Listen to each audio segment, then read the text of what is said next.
اللہ تعالیٰ نے آدم علیہ السلام کو پیدا کرنے کے بعد جنت میں ٹھہرا دیا۔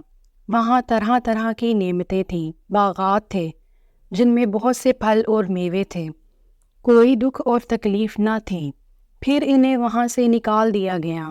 اس سازش میں شیطان کے علاوہ کیا کوئی اور بھی شامل تھا؟ جیسا کہ سانپ کے بارے میں مشہور ہے۔ جاننے کے لیے پوری ویڈیو اینڈ تک دیکھیں۔ قرآن مجید میں بیان ہونے والے بہترین قصوں میں سے ایک قصہ بنی نوح انسان کے باپ حضرت آدم علیہ السلام کا ہے۔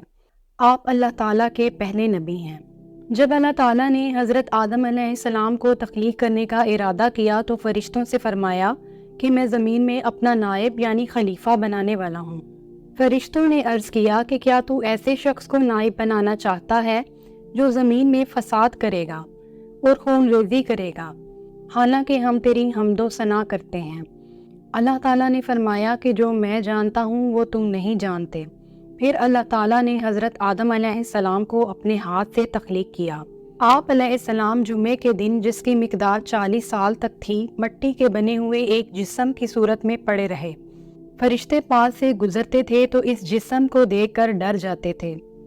ابلیس سب سے زیادہ خوف زدہ تھا، وہ گزرتے وقت اسے ضرب لگاتا۔ پھر اللہ تعالیٰ نے اس جسم میں روح ڈالی اور فرشتوں کو حکم دیا کہ وہ حضرت آدم علیہ السلام کو سجدہ کریں۔ سب فرشتوں نے سجدہ کیا، لیکن ابلیس جو کہ در حقیقت جن تھا مگر اپنی بہت زیادہ عبادت اور علم کی وجہ سے فرشتوں کی جماعت میں شامل ہو گیا تھا، اس نے سجدہ کرنے سے انکار کر دیا۔ اس نے کہا کہ میں آگ سے بنا ہوں اور یہ خاک یعنی مٹی سے، میں اس سے بہتر ہوں، لہٰذا میں اسے سجدہ نہیں کروں گا۔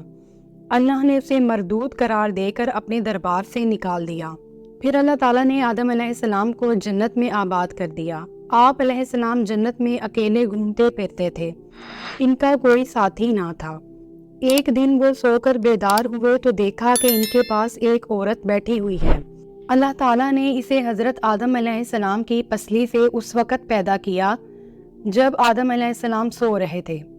آدم علیہ السلام نے پوچھا کہ تو کون ہے؟ اس نے کہا کہ میں عورت ہوں۔ پوچھا کہ تجھے کس لیے پیدا کیا گیا؟ حضرت حوا نے کہا کہ آپ کی تسکین کے لیے۔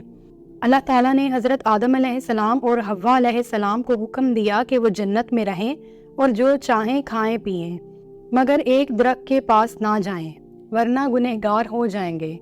اس درخت کے بارے میں مفسرین کی مختلف آراء ہیں۔ بعض کے مطابق وہ انگور کی بیل تھی اور بعض کے مطابق وہ گندم تھی۔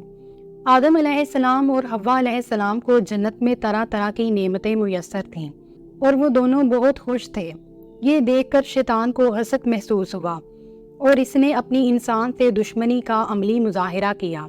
وہ ان کے پاس آیا اور انہیں اللہ کی نافرمانی پر اکسانے لگا۔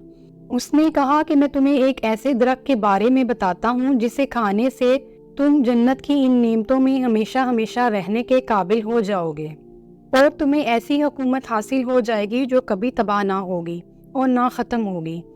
ساتھ ہی اس نے یہ بھی کہا کہ آپ کو اس درخت کے پھل کھانے سے اس لیے منع کیا گیا تھا کہ پہلے آپ میں اس کو کھانے کی طاقت نہ تھی۔ انہیں یقین دلانے کے لیے وہ قسمیں کھانے لگا کہ میں تمہارا خیر خواہ ہوں۔ حضرت حوا نے وہ پھل پہلے ہی کھا لیا تھا اور آدم علیہ السلام کو بھی اسے کھانے کی ترغیب دی۔ چنانچہ حضرت حوا علیہ السلام کے کہنے پر آدم علیہ السلام نے بھی وہ پھل کھا لیا۔ اس سلسلے میں بعض روایات مشہور ہیں کہ سانپ بھی اس سازش میں شامل تھا۔ ایسی روایات زیادہ تر اسرائیلی ہیں۔ اہل کتاب کے پاس تورات میں ہے کہ حضرت حوا علیہ السلام کے پاس سانپ آیا اور وہ بہت خوبصورت اور بڑا تھا۔ اس نے حضرت حوا علیہ السلام کو اس درخت کا پھل کھانے کی ترغیب دی۔ حضرت حوا علیہ السلام نے یہ پھل کھا لیا اور پھر حضرت آدم علیہ السلام کو بھی کھلا دیا۔ بعد میں سانپ کو سزا ملی اور اسے جنت سے نکال دیا گیا اور اس کی شکل بگڑ گئی اور وہ موجودہ سانپوں کی حالت میں آ گیا۔ ان روایات کے بارے میں صرف اللہ ہی جانتا ہے کہ یہ درست ہیں یا نہیں، کیونکہ بحیثیت مسلمان ہم جانتے ہیں کہ اہل کتاب نے اپنی کتابوں میں بہت سی باتیں اپنے پاس سے بھی شامل کر دی ہیں۔ جب حضرت آدم اور حوا نے اس ممنوعہ درخت کے پھل کو کھا لیا تو اسی وقت جنتی لباس ان کے جسم سے اتر گیا اور وہ خود کو چھپانے کے لیے جنت کے درختوں کے پتے اپنے اوپر چپکانے لگے۔ اللہ نے فرمایا کہ تم دونوں یہاں سے نکل جاؤ کیونکہ تم نے میری نافرمانی کی ہے۔ جس پھل کو کھانے سے منع کیا اسے کھا لیا اور گنہگار ہو گئے۔ حضرت آدم علیہ السلام نے فوراً اللہ تعالیٰ سے اپنے گناہ پر ندامت کا اظہار کیا اور معافی مانگ لی۔